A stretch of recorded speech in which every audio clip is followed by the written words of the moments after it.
Edi, kalau misalnya kita nih mau mudik ya, ingin tahu sih bahwa bus itu layak jalan atau tidak, itu bagi persyaratan ya. Satu, tanyakan buku kirnya. Yang keduanya, tanyakan juga. Oke.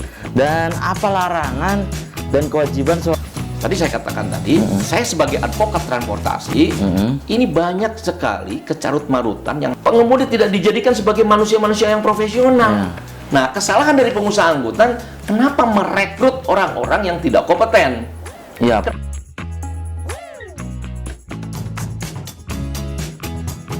Assalamualaikum warahmatullahi wabarakatuh. Senang sekali saya Afif Rifai hadir kembali di hadapan Anda di podcast Fajar Cirebon TV. Dan kesempatan kali ini sedulur-sedulur Fajar Cirebon, nanti kita akan bahas tentang penerapan sistem manajemen keselamatan angkutan ya menjelang angkutan lebaran di tahun 2024 ini. Nanti akan saya tanyakan ke narasumber. Di edisi kali ini tentunya narasumber yang saya hadirkan adalah narasumber yang sangat otoritatif di bidang keselamatan. Tentu sedulur-sedulur Fajar Cirebon masih ingat bagaimana sosok yang satu ini sering mengkampanyekan tentang bagaimana sih kondisi misalnya kendaraan kita yang layak jalan atau tidak, itu bagaimana nih. Nah, di sebelah saya ini ada Pak Edi Susendi SH ya. Ini advokat lalu lintas angkutan jalan. Apa kabarnya nih Bang Edi? Assalamualaikum. Alhamdulillah. Waalaikumsalam. Baik, Mas. Ini lama nggak ketemu nih Bang Edi ya. Oh, iya. Iya. Ini masih ini aja. Kemarin dari Bandung Bang Edi. Ya, kita kebetulan ada kegiatan di Dinas Perhubungan Kota Bandung, yaitu adalah penerapan sistem manajemen keselamatan perusahaan angkutan umum itu di Trans Pasundan ya. Oh, Trans Pasundan. Jadi orang nih pasti ingat kalau ke Pak Edi, orang tuh ingatnya tentang kampanye keselamatan berkendara. Pasti ingatnya itu brand Pak Edi ini. Pak Edi, ini kan menjelang angkutan lebaran yang harus mudik lebaran 2024 nih. Kesiapan apa saja sih yang harus disiapkan oleh para pemudik nih ya, baik roda 2 maupun roda 4, apa yang mesti dipersiapkan? Ya, pada prinsipnya gini ya, memang momen mudik lebaran ini suatu tradisi ya oleh masyarakat Indonesia ini, yaitu pulang kampung istilahnya kan. Nah, pada prinsipnya sah-sah aja orang menggunakan transportasi, menggunakan sepeda motor ataupun mobil, tapi kita ingat bahwa kesiapannya itu pertama adalah fisik ya. Fisik ini harus kita siapkan, karena walaupun bagaimana lelah, capek itu pasti akan dialami sama orang pengemudi di jalan raya. Apalagi menempuh jarak yang jauh ya.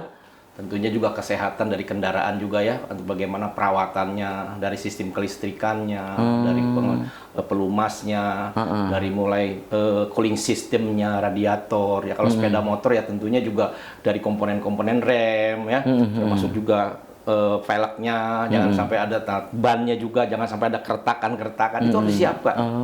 Jadi yang namanya mudik itu bukan hanya sekedar kita lalu lalang di kota, tapi ini kan dari antar kota kan. Nah, coba dibayangkan. Nah, salah satu yang penting itu kan roda 2 ya. Ya, untuk roda 2 dan roda 4 juga sama, seperti kesiapan dari komponen kendaraan juga seperti apa, dari mulai sistem remnya, dari mulai kelistrikannya, jangan sampai ada timbul pengapian ketika di jalan raya kan. Nah, tentunya juga dari mulai akinya seperti apa, baterainya harus dicek sampai ada korosi airnya, kalau seandainya dia masih pakai fluida misalnya pakai kering juga harus kita cek lagi berapa.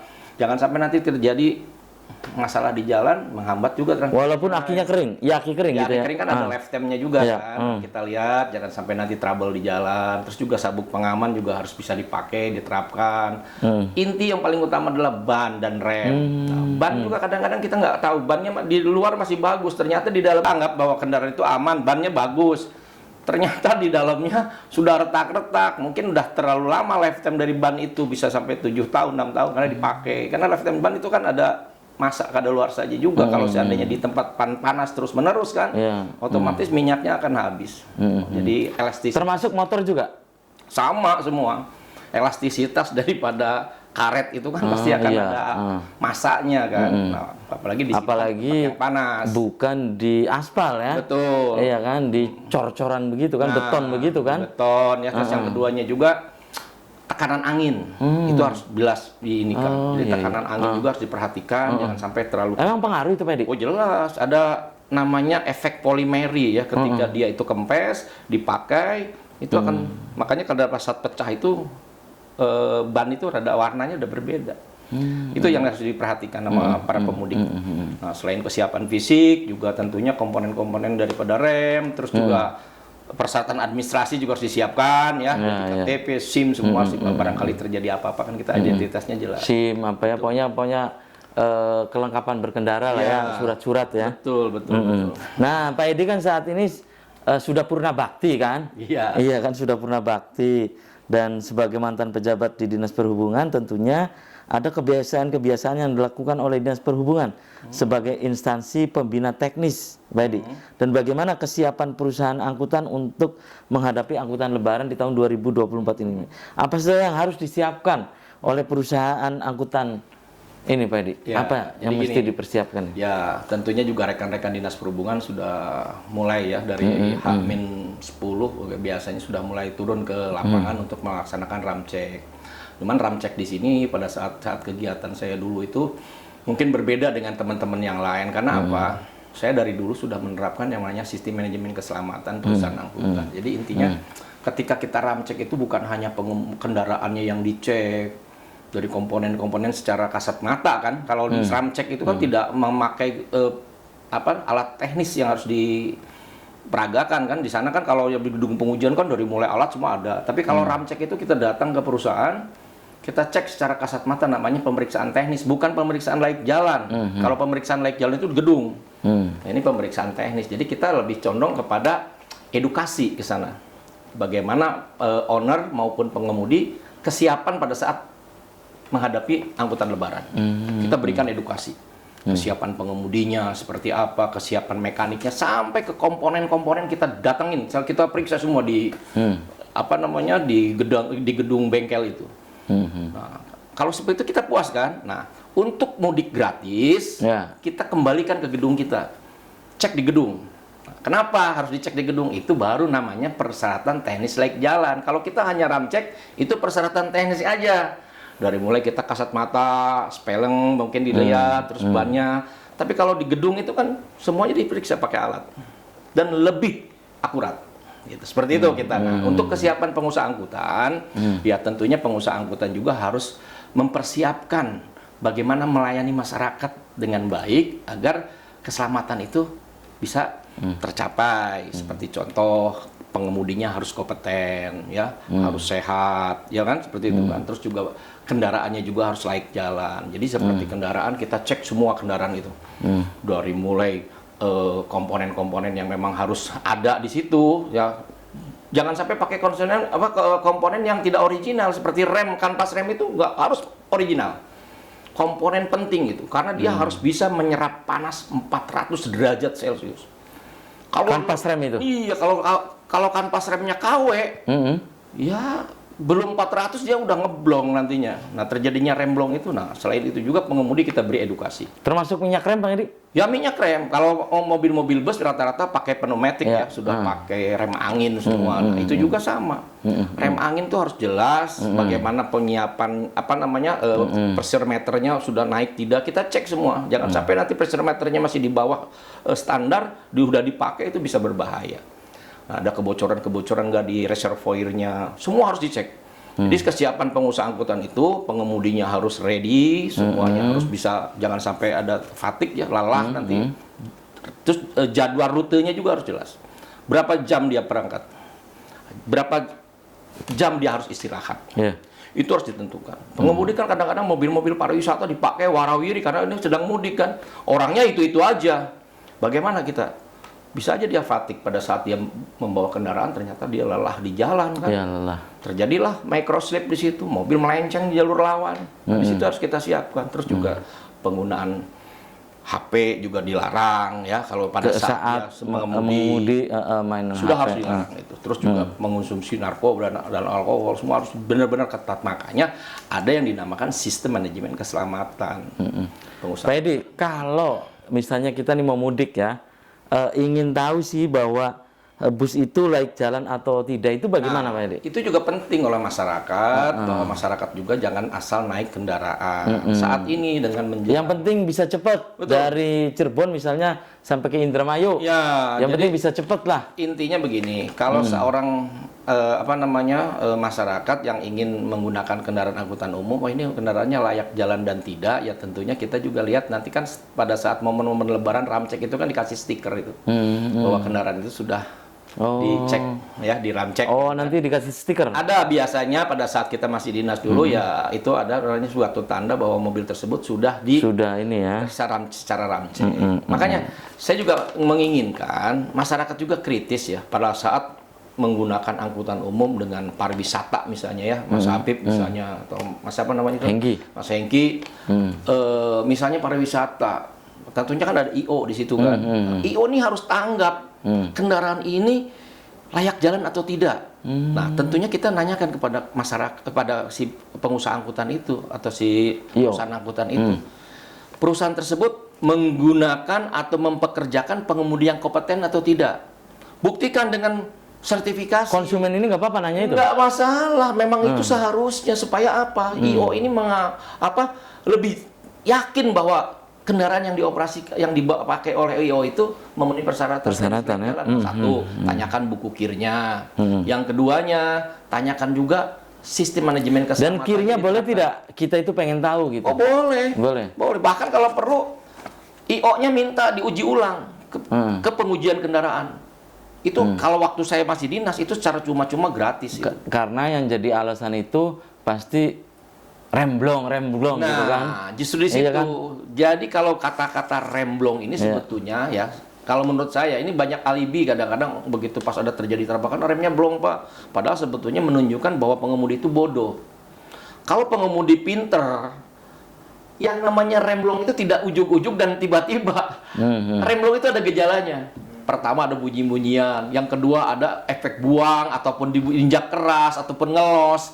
Itu salah satu tanda-tanda bahwa remnya sudah tidak bekerja. Pokoknya remnya ada masalah lah ya. Nah, apalagi sekarang jalan menurun nih, seperti contoh dari Bandung menuju di Cisumdawu ya, dari Bandung menuju ke Kertajati, tol Cipali. Itu jalan terus-menerus menurun loh. Kalau pengemudinya terus-menerus menginjak rem utama, jejak terus, otomatis ruang rem ini pasti akan terjadi overhead. Dari mulai kanvas rem sampai dengan tromol itu terus diinjak kan, menimbulkan kalori panas yang berlebihan. Oleh karena itu, diwajibkan untuk menggunakan gigi rendah, engine brake. Supaya apa? Supaya mengurangi kecepatan. Tapi kadang-kadang pengemudi pengennya main di gigi 5 terus. Wah. Nah, ini yang akan timbul bahaya. Itu Cisumdawu itu harus benar-benar hati-hati yang dari arah Bandung khususnya. Karena itu ini ya. Jalannya menurun terus. Iya, apalagi saat hujan. Seperti itu, Mas. Ya, oke. Dan apa larangan dan kewajiban seorang pengemudi angkutan umum itu, Bang?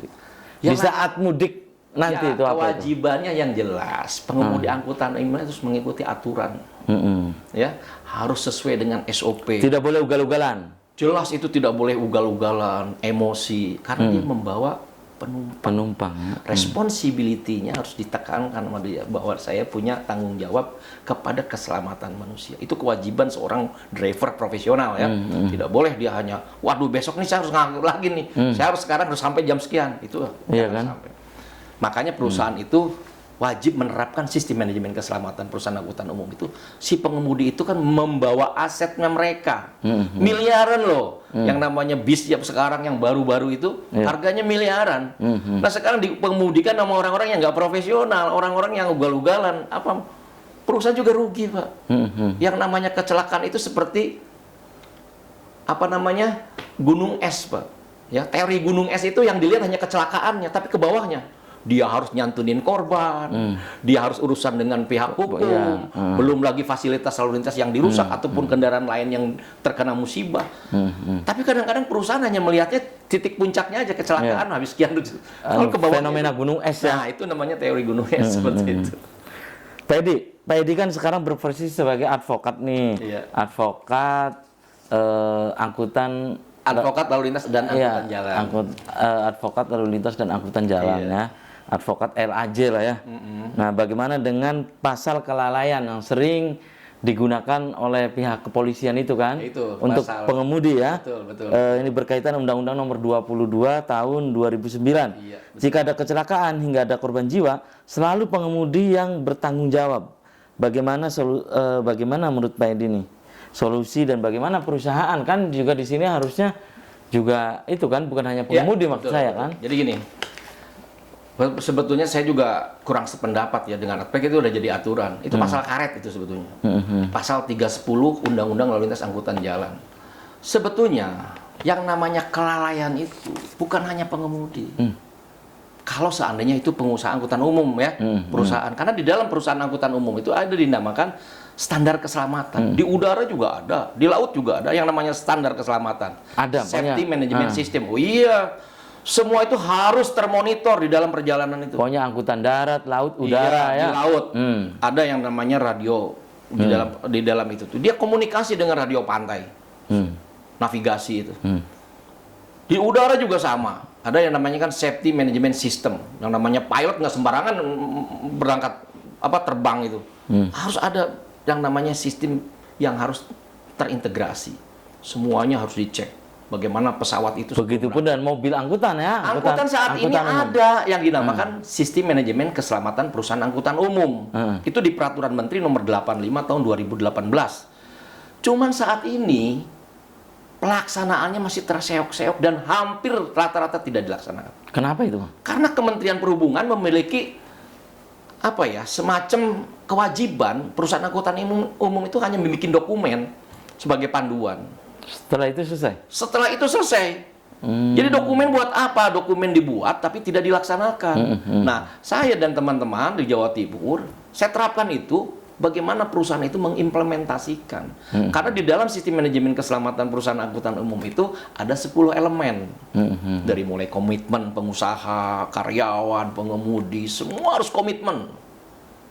Jadi tidak ada istilah nggak komitmen. Pengemudi sebelum berangkat harus komitmen bahwa ini harus selamat. Bagaimana kewajibannya seorang pengemudi, bagaimana kewajibannya mekanik, itu ada komitmen. Yang kedua, pengorganisasian. Jadi dalam suatu perusahaan itu, yang namanya SMK itu adalah sebagian sistem dari struktur organisasinya. Jadi organisasinya ada, tapi nanti dibuat lagi semacam kewajiban-kewajiban dari pelaksananya itu. Ada divisi keselamatannya, kan seperti itu. Ya, nanti setelah itu, si perusahaan angkutan ini harus bisa memberikan pelayanan yang terbaik. 10 elemen itu dari mulai pengorganisasian, manajemen bahaya risiko. Pengemudi ketika di jalan menghadapi jalan yang boleh dikatakan rusak, tikungan tajam, ya. Fasilitas lalu lintas yang tidak jelas, sehingga pengemudinya tersesat. Kan banyak. Karena sekarang situasi lebaran, jalannya macet, cari jalan alternatif. Ya. Ternyata Jalan arteri jalan itu tidak diperuntukkan untuk bis. Ini kan membahayakan. Nah, si pengemudi akan menyampaikan kepada operator yang ada di kantor itu. Ini saya akan menuju jalan ini, kira-kira mungkin di operator akan tahu ini jalan bahaya, nggak boleh buat bis. Ataupun ke regulatornya. Regulator menginformasikan ini tidak boleh dilalui oleh bis. Jadi antara regulator dan operator ini ada komunikasi, yaitu melalui sistem. Ini yang tidak dilaksanakan. Kementerian Perhubungan hanya bikin dokumen. Bagaimana mengawasi para pengusaha angkutan itu sendiri. Nah, tadi saya katakan tadi, saya sebagai advokat transportasi, ini banyak sekali kecarut-marutan yang perlu kita ungkap. Jangan sampai pengemudi jadikan kambing hitam terus. Mereka punya anak, punya keluarga. Ingat loh, pengemudi itu adalah pahlawan transportasi. Mas Apip bisa bayangkan, satu hari aja pengemudi seluruh Indonesia stop kerja. Ya, mogok ada. Jangan kerja aja satu hari, nggak usah banyak-banyak. Lumpuh. Ekonomi kita nggak akan berjalan, Pak. Tapi ketika pengemudi itu menghadapi suatu permasalahan, ketika pengemudi itu menghadapi suatu terjadi accident, coba lihat, datangin ke kantor polisi itu pada saat pengemudi itu dijadikan tersangka, seperti orang pesakitan, Pak, seperti orang yang benar-benar melakukan kejahatan. Saya sebagai ketua himpunan profesi pengemudi Indonesia, inilah yang akan saya perjuangkan. Dan saya sekaligus selaku merangkap sebagai advokat transportasi, saya akan membela para pengemudi itu. Kenapa? Pengemudi bisa bodoh, kenapa? Ada akibatnya. Pengemudi kenapa bisa bekerja tidak sesuai dengan mestinya? Karena pengemudi diposisikan sebagai puli angkut. pengemudi tidak dijadikan sebagai manusia-manusia yang profesional. Nah, kesalahan dari pengusaha angkutan, kenapa merekrut orang-orang yang tidak kompeten? Ya, Kenapa apalagi mereka pengemudi tembak begitu ya. Kenapa perusahaan mempekerjakan orang-orang yang tidak jelas pendidikannya? Nah, itu yang akan kita jelaskan. Makanya di dalam sistem manajemen keselamatan perusahaan angkutan umum, ketika perusahaan itu tidak melaksanakan dan merekrut orang-orang yang tidak kompeten, bukan salah mutlak pengemudi. Perusahaan angkutan pun bisa dituntut dengan pasal 1365, 1366, 1367 KUH Perdata. Ya, KUH Perdata nih. Dituntut oleh pengemudi. Ya tentunya yang menjadi korban lah, baik dari pengemudi maupun si penumpang yang jadi korban ya. Atau pengemudi yang dikorbankan oleh pengusaha. Bisa dia menuntut dan bisa datang ke kami.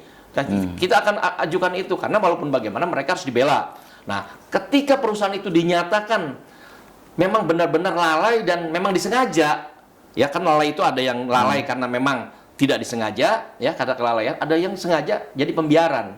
Ah biar aja lah. Nah, terlalu sistem manajemennya nggak dilaksanakan. Itu bisa kena pasal 351 KUH pidana. Ya. Jangan main-main ini dengan keselamatan itu. Makanya selama tidak terungkap kejahatan lalu lintas ini, ya akan begini-begini terus. Perlu hadirnya advokat lalu lintas angkutan jalan itu supaya bisa yang benar ya kita benarkan, yang salah bisa kita salahkan. Dan saya pikir edukasi-edukasi seperti ini yang dilakukan oleh Pak Edi ini harus terus, Pak Edi ya. Oh tentu. Iya, biar pengemudi tahu, ya supir tahu lah ya.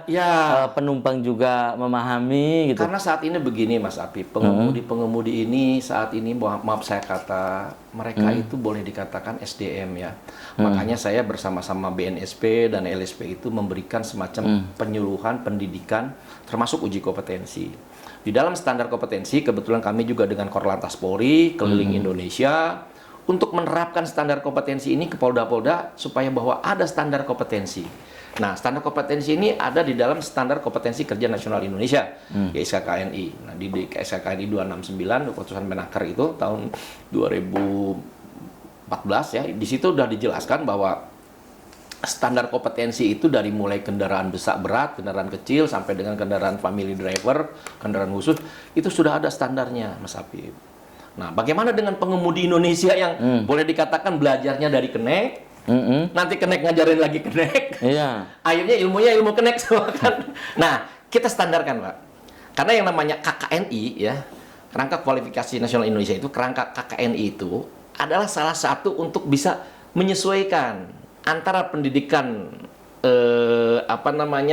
secara legal ya, pendidikan formal dengan pendidikan yang didapat dari pengalaman maupun dari pelatihan.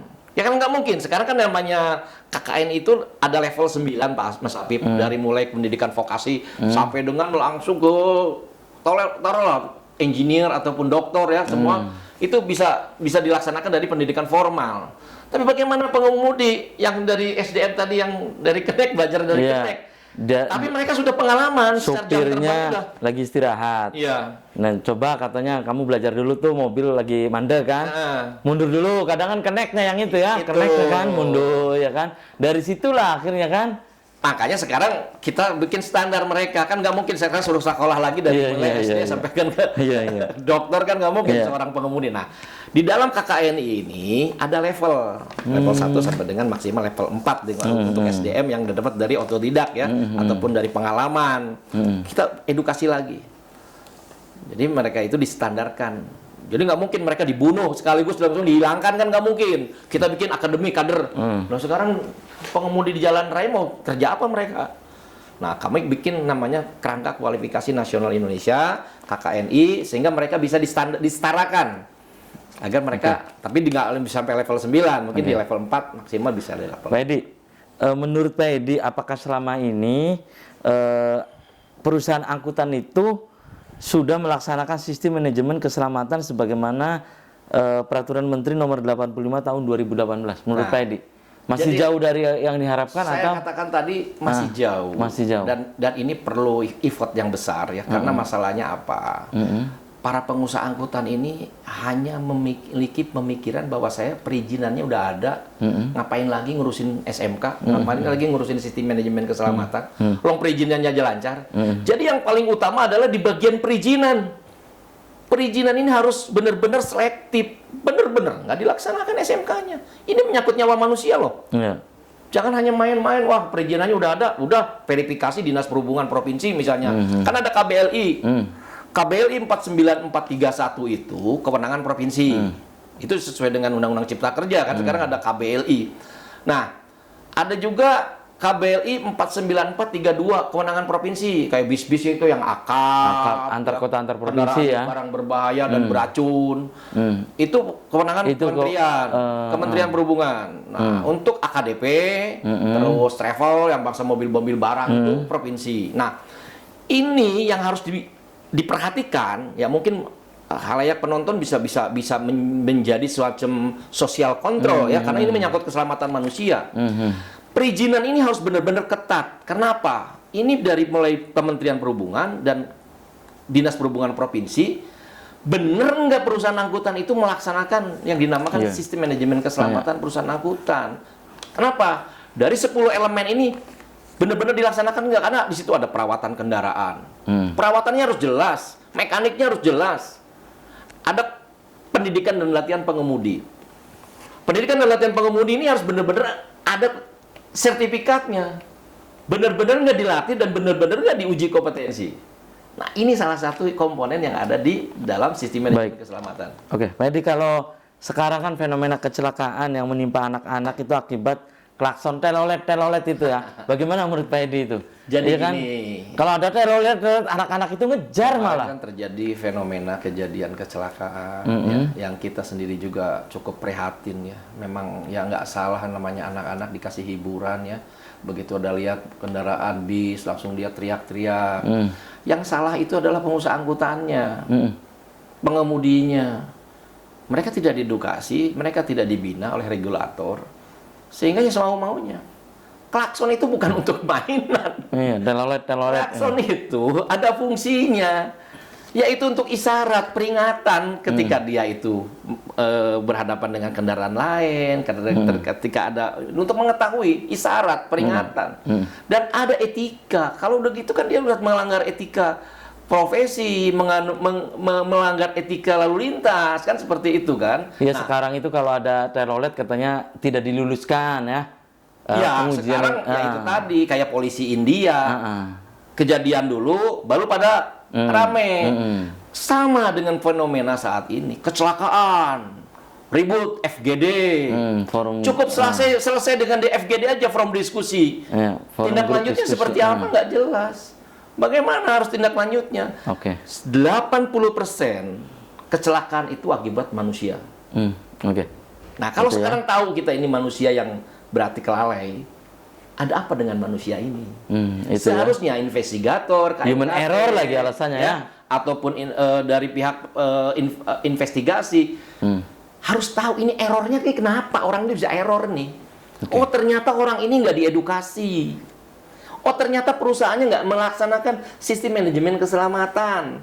Oh, berarti ini yang harus diperbaiki. Loh, ini sekarang dengan FGD selesai, udah. Manusia dilarikan ke pasal 310, udah. SP3 selesai. Oke, dan ini pertanyaan terakhir nih Bang. Apakah ada relasi atau kaitan ya antara manajemen keselamatan dan perusahaan angkutan? Oh ya jelas. Dengan kejadian tolelat tadi ya angkutan ini jelas sistem manajemen keselamatannya nggak bekerja.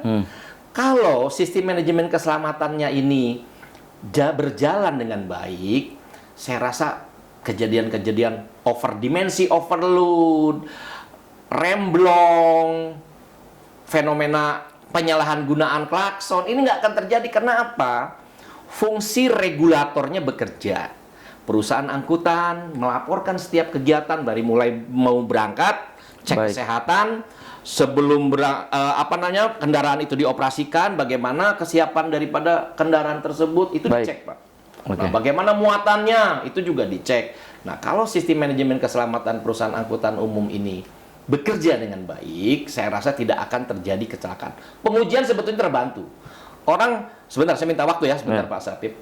Pengujian kendaraan bermotor ini adalah salah satu untuk bagaimana melihat kendaraan itu, memastikan layak jalan atau tidak di jalan. Sekarang kan kalau ada kecelakaan kan yang disalahkan pengujian. Wah, pengujiannya benar-benar banyak punglinya, banyak permainannya. Sebetulnya pengujian kendaraan bermotor itu adalah salah satu untuk memastikan bahwa kendaraan yang dioperasikan di jalan itu memenuhi persyaratan teknis layak jalan. Makanya ada di kondisi minimum, Mas Apip, bukan kondisi optimum. Ketika diperiksa itu kondisi minimum, remnya berapa persen, sekian persen. Karena apa? Ketebalan ban 1 mili masih lulus. Atau keputusan Menteri nomor 63 tahun 93 Ketebalan tentang ambang batas layak jalan. Jadi kondisi minimum. Jadi persyaratan minimum yang harus diperiksa itu, bukan persyaratan optimum. Nah, untuk mengoptimumkannya ada di tanggung jawab pengusaha angkutan. Melalui sistem manajemen keselamatan perusahaan angkutan umum. Jadi itulah korelasinya. Jadi orang jangan sekali bilang, wah nggak layak karena pengujian. Berarti perusahaannya itu tidak diawasin sama regulator. Tanggung jawab regulator itu sebagai pengawas, Pak. Makanya dinamakan di dalam aturan Menteri 85 tahun 2018 sistem manajemen keselamatan. Kalau sistem apa nih mahasiswa nih Mas Hengki? Sistem itu apa? Berarti kan sesuatu yang harus diintegrasikan kan, namanya sistem kan. Sekarang kan udah era digital, masa sistemnya pakai dokumen doang, kayak macam hard copy. Yang jelas semuanya harus soft copy. Ada platformnya kan, semacam itu. Dashboardnya seperti apa yang dimiliki oleh regulator, dashboard oleh si pengusaha angkutannya seperti apa. Ini ada dashboard. Nah, dari sini terjadi jalinan interaksi, komunikasi antara regulator dan operator. Ini yang tidak jalan. Makanya saya katakan tadi, sistem manajemen keselamatan perusahaan angkutan umum ini masih belum sempurna. Masih jauh dari apa yang diharapkan ya. Oke, dan tentu sedulur Fajar Cirebon, apa yang disampaikan oleh Pak Edi ini luar biasa sekali ya, wawasannya begitu luas berkaitan karena ini bidang beliau nih ya, berkaitan dengan sistem manajemen keselamatan dan yang lainnya. Dan Pak Edi, sebelum saya tutup silakan closing statement. Ya. Apa yang disampaikan Pak Edi? Terima kasih. Closing statement saya himbau kepada pengusaha angkutan ataupun masyarakat harus paham tentang standar keselamatan. Baik pengusaha angkutan, saya sudah melaksanakan standar keselamatan atau belum melalui keputusan peraturan Menteri nomor 85 tahun 2018. Dipelajari. Begitu juga regulator, Dinas Perhubungan, semua harus belajar tentang, karena saya yakin masih banyak yang nggak ngerti tentang sistem manajemen keselamatan. Itu standar keselamatan. Walaupun di Dinas Perhubungan? Walaupun di Dinas Perhubungan, saya yakin itu. Masih banyak yang nggak paham tentang sistem manajemen keselamatan. Dan ini sudah pernah saya keliling Indonesia. Semuanya masih tanda kutip. Nah, ini semua harus mulai mengoreksi diri, pelajari aturan itu. Karena apa? Kita lihat perhubungan udara, kita lihat perhubungan laut, semuanya sudah melaksanakan standar keselamatan. Dan ini salah satu kewajiban. Kita jangan nyari untungnya aja. Tapi kita mencari dampaknya. Seperti apa kalau terjadi accident? Bagaimana kalau kita lalai? Nah itu ya, untuk para pengusaha angkutan dan regulator, para dinas perhubungan, Kementerian Perhubungan. Ini himbauan nih. Yang kedua, masyarakat. Jangan mau menggunakan kendaraan-kendaraan yang memang perusahaannya masih tanda kutip belum jelas. Banyak kan ditawarkan murah. Masyarakat mau pakai untuk mudik. Cari yang murah. Tapi nggak tahunya mobilnya cuman dicek doang. Super starter dari komponen-komponen semuanya dempulan semua. Bagaimana? Nanti begitu terjadi karena yang namanya rangka bodi itu harus bisa melindungi ketika terguling, ketika crash, itu harus bisa melindungi regulator dan penumpang. Ya, para penumpang harus bisa benar-benar paham. Oke, terima kasih nih Bang Edi ya sudah menyempatkan hadir di podcast Fajar Cirebon, dan salam sehat selalu nih Pak Edi. Oke, dan sedulur Fajar Cirebon TV, demikian podcast kita kali ini. Semoga bermanfaat. Terima kasih atas perhatian dan kebersamaan Anda. Akhirnya saya, Afif Rifai, dan kerabat kerja di edisi kali ini harus pamit undur diri. Dan wassalamualaikum warahmatullahi wabarakatuh.